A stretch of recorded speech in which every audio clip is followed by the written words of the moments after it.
आप देख रहे हैं अनहोनी। तो चलिए बढ़ते हैं आज की इस कहानी की ओर।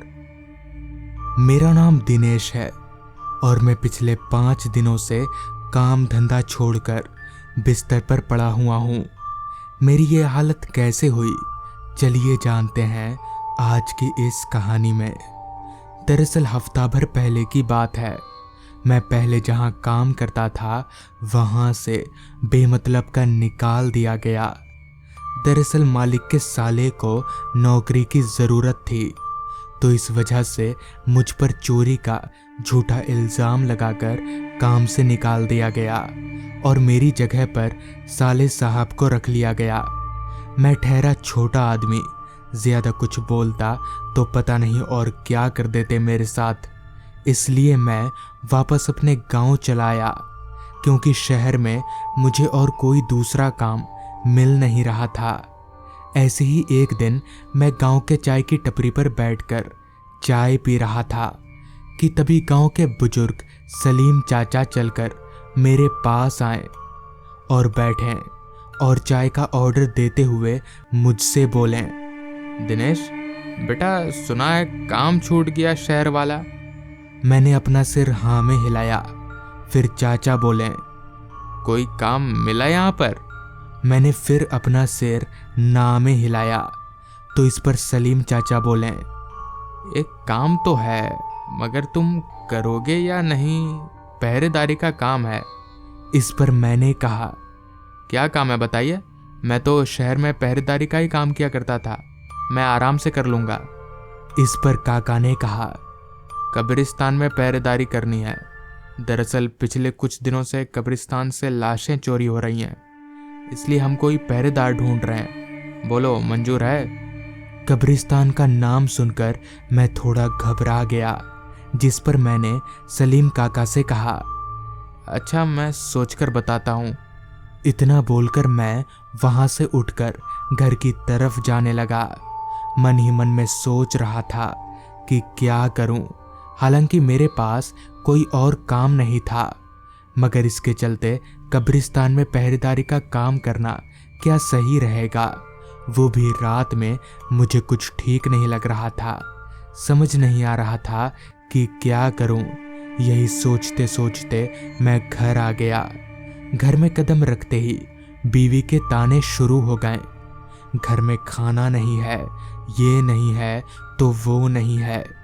ये सब सुनकर मैंने उसी वक्त ये तय कर लिया कि अब चाहे जो भी हो जाए मैं ये काम करूँगा ही। घर पर रहकर ताने सुनने से तो बेहतर है कि रात भर कब्रिस्तान में ही पड़ा रहूं। अगले ही दिन मैंने सलीम काका को बोलकर काम पक्का करवा लिया और उसी रात से काम करने का फैसला कर लिया। जिसके बाद रात के करीब 9 बजे के आसपास मैं खाना पीना खाकर कब्रिस्तान जाने के लिए घर से निकल गया। कब्रिस्तान मेरे घर से ज़्यादा दूर नहीं था, तो मैं जल्दी ही कब्रिस्तान पहुंच गया। वहां सब कुछ सामान्य ही था, कहीं कोई हलचल नहीं हो रही थी। पूरा का पूरा कब्रिस्तान सन्नाटे में डूबा हुआ था। खैर उस रात मेरे साथ सब कुछ सामान्य रहा और मैं सुबह अपनी ड्यूटी ख़त्म करके वापस घर भी आ गया। उसके अगले दिन रात को मैं जब कब्रिस्तान जाने के लिए घर पर खाना खा रहा था, तो मेरी पत्नी ने कहा, आज अगर काम पर नहीं जाएंगे तो नहीं होगा, आज अमावस की रात है। इस पर मैंने कहा, कल ही काम पर जुड़ा हूं ना, और आज छुट्टी ले लूं? ऐसा नहीं हो सकता। वैसे भी अमावस पूर्णिमा ये सब मैं मानता नहीं हूं। जिसके बाद मैंने खाना खत्म किया और वापस से अपने काम पर जाने के लिए निकल गया। आज आसमान पर चांद नहीं था, तो इसलिए चारों तरफ पूरी तरह से अंधेरा पसरा हुआ था। हालांकि मैं हमेशा की तरह बैटरी टॉर्च लेकर निकला था, तो इसलिए मुझे कोई परेशानी नहीं हो रही थी। मगर आज माहौल कुछ अलग तरह का था। आसपास पूरी तरह से सन्नाटा पसरा हुआ था। रात कीड़ों की आवाज़ें कानों में काफ़ी ज़ोर से आ रही थी। खैर चलते चलते मैं अब उस कब्रिस्तान के काफ़ी नज़दीक पहुंच चुका था। तभी मुझे कब्रिस्तान के गेट के बाहर कोई आदमी खड़ा नजर आया। उसके हाथों में एक लालटेन थी। मैं थोड़ा चौंक गया कि भला ये आदमी है कौन, लालटेन लिए कब्रिस्तान के बाहर क्यों खड़ा है। यही सब सोचते सोचते मैंने जब करीब जाकर उस आदमी के चेहरे पर टॉर्च मारा तो पाया कि वो और कोई नहीं बल्कि सलीम चाचा हैं। हाथ में लालटेन लिए मेरी तरफ देख रहे हैं। मैं जल्दी जल्दी चलकर चाचा के पास गया और उनसे कहा, चाचा आप इस वक्त यहाँ पर? इस पर चाचा ने कहा, ये लालटेन देने आया था तुमको, ये लो। इस पर मैंने कहा, पर चाचा टॉर्च है मेरे पास। इस पर चाचा ने कहा, फिर भी इसको रखो अपने पास, और हाँ, इससे अलग मत करना। इतना कहकर सलीम चाचा ने वो लालटेन मेरे हाथों में पकड़ाई और वहां से चलते बने। मुझे कुछ समझ में नहीं आया कि आखिर मामला क्या है। खैर, मैं लालटेन और टॉर्च दोनों लेकर कब्रिस्तान के अंदर दाखिल हुआ। कब्रिस्तान के अंदर का माहौल कल की तरह ही सामान्य ही था। कहीं पर भी कोई हलचल नहीं थी और पूरा का पूरा कब्रिस्तान सन्नाटे में डूबा हुआ था। खैर, मैं जाकर एक बड़े से पेड़ के नीचे बने चबूतरे पर बैठ गया, जहां मेरे बैठने की जगह थी। लालटेन को मैंने वहीं पास ही में रख दिया। अब तक रात के 9:45 बज चुके थे। जैसा कि आसमान पर चांद नहीं था, इसलिए कब्रिस्तान में भी बिना टॉर्च की रोशनी के कुछ नजर नहीं आ रहा था। चारों तरफ बिछे कब्रों के बीच मैं बिल्कुल अकेला था। शायद वहां आसपास मेरे अलावा दूर दूर तक कोई जिंदा इंसान नहीं था, क्योंकि कब्रिस्तान के आसपास कोई घर भी नहीं था। अभी मैं अपनी जगह पर बैठा हुआ ही था कि तभी मेरे कानों में कुछ अजीब सी आवाज आई, जैसे कोई आदमी झाड़ियों में से चल रहा हो। मैंने फट से टॉर्च उठाया और उस तरफ मारा जिधर झाड़ियां थी, मगर वहां दूर दूर तक मुझे कोई इंसान नजर नहीं आया। मुझे लगा शायद ये मेरे मन का वहम होगा और मैं वापस से अपनी जगह पर टिककर बैठ गया। वक्त के साथ ही साथ पता नहीं क्यों ठंड भी अचानक से बढ़ती ही जा रही थी, जबकि ठंड का तो मौसम ही नहीं था।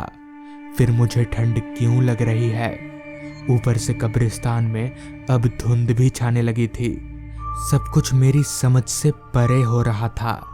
अभी मैं अपनी जगह पर बैठा ये सब देख ही रहा था कि तभी मुझे एक अजीब तरह की आवाज फिर से आने लगी।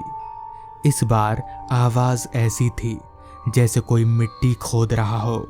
आवाज मैं साफ तौर पर सुन पा रहा था, लिहाजा मैं अपनी जगह से उठा और एक हाथ में टॉर्च और दूसरे हाथ में लालटेन लेकर उस तरफ जाने लगा जिधर से वो आवाज आ रही थी। चलते चलते मैं अभी उस आवाज का पीछा कर ही रहा था कि तभी मेरी नजर वहीं पास ही में एक कब्र के पास गई। उस कब्र के पास एक आदमी बैठा हुआ था और उस आदमी के ठीक सामने जमीन पर एक लाश पड़ी हुई थी।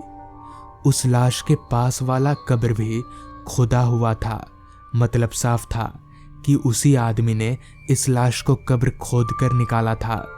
मगर वो आदमी इस लाश के पास बैठा आंख बंद करके कर क्या रहा है, मुझे कुछ समझ में नहीं आ रहा था। तभी मेरी नजर जमीन पर बैठे उस आदमी के बगल में पड़े खंजर पर गई। वो एक धारदार खंजर था। मैं समझ गया कि जरूर ये कोई गलत काम करेगा, जिस पर मैंने उस आदमी को टोकते हुए कहा, है कौन है वहां पर?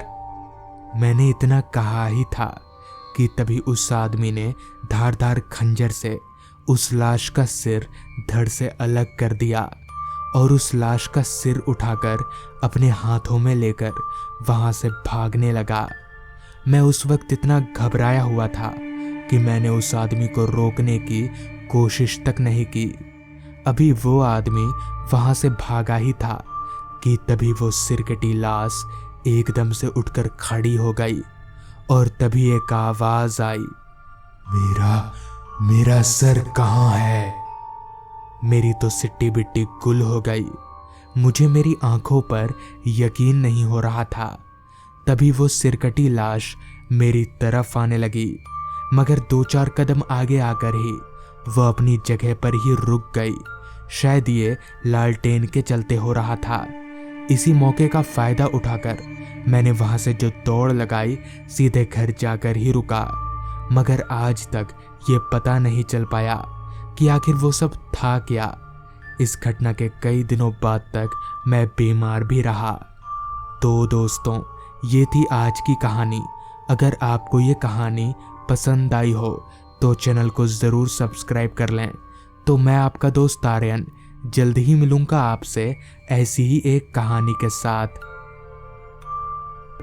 दरअसल ये घटना काफ़ी पुरानी है और ये मेरे नाना जी के साथ पेश आई थी। आज से तकरीबन 50-55 साल पहले मेरे नाना जी पालनपुर नाम के एक गांव के एक बड़े जमींदार के घर तांगा चलाने का काम किया करते थे। जमींदार गांव के सबसे अमीर लोगों में से था। उसके घर में किसी भी चीज की कोई कमी नहीं थी, बस एक उसके बेटे को छोड़कर, जिसका नाम जयदेव था। जयदेव की तबीयत पिछले कुछ हफ्तों से लगातार बिगड़ती जा रही थी। न जाने उसे कौन सी बीमारी लगी थी। शरीर दिन पर दिन सूखता जा रहा था, आंखें काली पड़ चुकी थी और सर के बाल लगातार सफेद होते जा रहे थे। उस वक्त जितने भी मशहूर डॉक्टर हकीम थे, जमींदार ने सब कुछ करके देख लिया, मगर बेटे की तबीयत पर रद्दी भर भी असर नहीं पड़ा। तबीयत दिन पर दिन और बिगड़ती जा रही थी। आलम यह था कि अब जयदेव बाबू भरी जवानी में किसी 70 साल के बूढ़े की तरह दिख रहे थे। न कुछ खाते न कुछ पीते, दिन भर बिस्तर में पड़े रहते। कोई पता नहीं लगा पा रहा था कि आखिर बीमारी क्या है। यहाँ वहाँ खोज करने पर हमें एक तांत्रिक का पता चला। हालांकि ये तांत्रिक वगैरह इन सब पर जमींदार यकीन नहीं रखता था, मगर दूसरा कोई रास्ता भी नहीं था। तो फिर जिस वजह से उसने उस तांत्रिक को बुलाया, उसी रात तांत्रिक जमींदार के घर आया। मैं यानी नाना जी भी उस रात उसी घर में मौजूद था। जैसे ही तांत्रिक ने जयदेव बाबू के कमरे में कदम रखा कि जयदेव बाबू के शरीर में अजीब तरह की हलचल शुरू हो गई। उनके हाथ पांव कपकपाने लगे। तांत्रिक ने पास जाकर अपनी पोटली से कुछ निकालकर जयदेव बाबू के नाक के करीब ले गए, जैसे ही वो उस चीज को उन्हें सुंघाने की कोशिश कर रहे हों। जैसे ही तांत्रिक वो थैला जयदेव बाबू के करीब ले गया कि जयदेव बाबू ने झटके से उठकर बैठ गए। उनकी आंखें पूरी काली पड़ चुकी थीं। जयदेव बाबू ने तुरंत वो थैला लिया और उसे फाड़कर उसके अंदर के कच्चे मांस को खाने लगे। ये देखकर हम हैरान थे कि जिस इंसान ने मांस को कभी छुआ तक नहीं, वो आज किसी जानवर की तरह कच्चा मांस चबा रहा है। मेरी और जमींदार साहब की आंखें फटी की फटी रह गईं। सारा मांस चबाकर जयदेव बाबू वापस बिस्तर में गिर गए। ना चाहते हुए भी हमें तांत्रिक की बात माननी पड़ी कि जयदेव बाबू के शरीर में बुरी आत्मा का वास है। जिस पर जमींदार साहब ने तांत्रिक से कहा, बाबा ये सब क्या था? जिस पर तांत्रिक बोला, वही हुआ जिसका मुझे डर था। जयदेव बाबू के शरीर में उस आत्मा का वास है। उसने पूरी तरह से शरीर को जकड़ लिया है। इस पर जमींदार साहब ने कहा, तो बाबा इसका कोई तो उपाय होगा। इस पर तांत्रिक बोला, उपाय है, पर हमें जल्दी करना होगा, ज्यादा वक्त नहीं है हमारे पास। जिसके बाद तांत्रिक ने उपाय बताया। दरअसल उपाय ये था कि कल घर पर एक यज्ञ होगा। उस यज्ञ के माध्यम से जयदेव बाबू के शरीर से वो आत्मा तांत्रिक निकालकर एक बोतल में कैद तो कर देगा, मगर यही नहीं बल्कि उसके बाद हमें उस बोतल को उसी जगह पर ले जाकर दफनाना होगा जहां से वो आत्मा उठी थी, यानी गांव के इकलौते कब्रिस्तान से। और दिक्कत वाली बात यह थी कि इस काम में हमारा साथ वो तांत्रिक नहीं देगा, मतलब ये काम मुझे और जमींदार साहब को ही करना होगा। तांत्रिक ने हमें पहले ही चेतावनी दे दी थी कि इस काम में जोखिम होगा।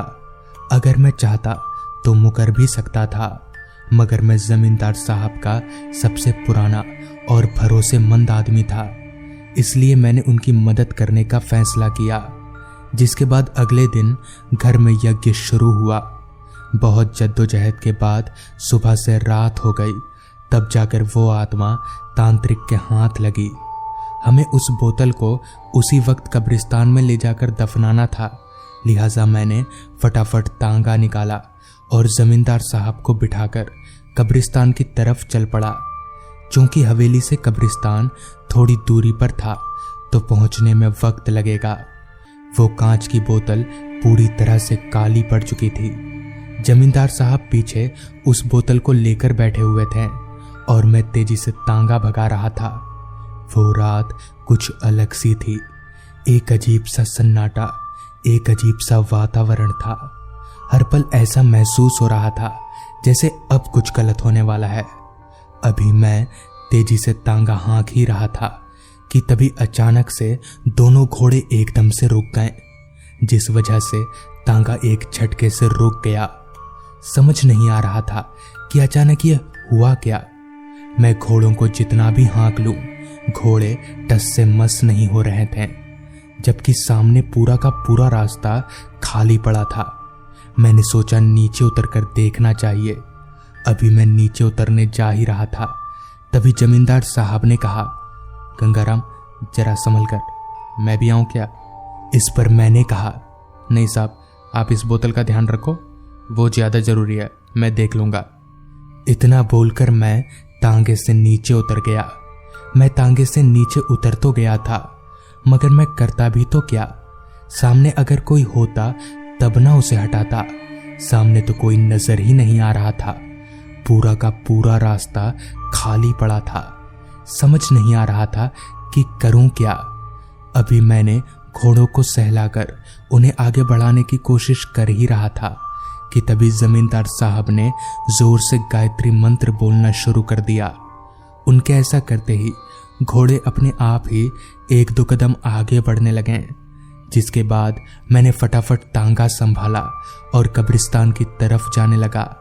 रात काफी हो चुकी थी। अंधेरे से घिरे उस रास्ते में लालटेन की रोशनी ज्यादा कुछ दिखा नहीं पा रही थी।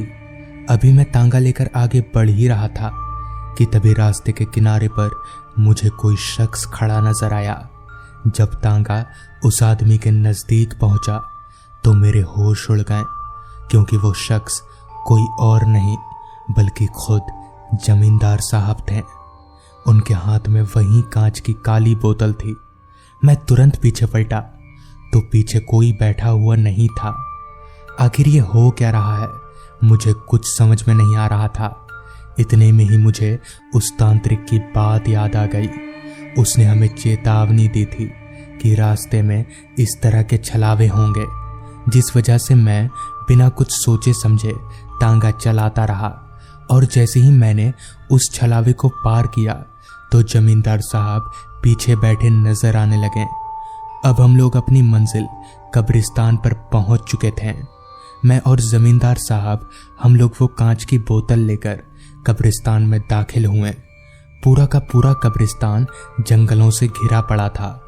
हम लोगों ने फटाफट एक बड़ा खड्डा खोदा और जमींदार साहब उस गड्ढे में बोतल को रखने जा ही रहे थे कि तभी अचानक से किसी ने उनका पैर पकड़कर जमीन पर पटक दिया और उन्हें खींचकर पीछे की ओर ले जाने लगा। तभी जमींदार साहब ने वो बोतल मेरी ओर फेंकी। मैंने तुरंत उस बोतल को लपका और झट से उसे खड्डे में डाल दिया और मिट्टी से उस खड्डे को बंद कर दिया, जिसके साथ ही साथ जमींदार साहब भी एक जगह पर रुक गए और सब कुछ शांत हो गया। तांगा लेकर हम लोग घर पहुंचे तो अब तक जयदेव बाबू भी ठीक हो चुके थे और फिर सब कुछ सामान्य चलने लगा। तो दोस्तों, ये थी आज की कहानी। अगर आपको ये कहानी पसंद आई हो तो चैनल को ज़रूर सब्सक्राइब कर लें। तो मैं आपका दोस्त आर्यन जल्द ही मिलूंगा आपसे ऐसी ही एक कहानी के साथ।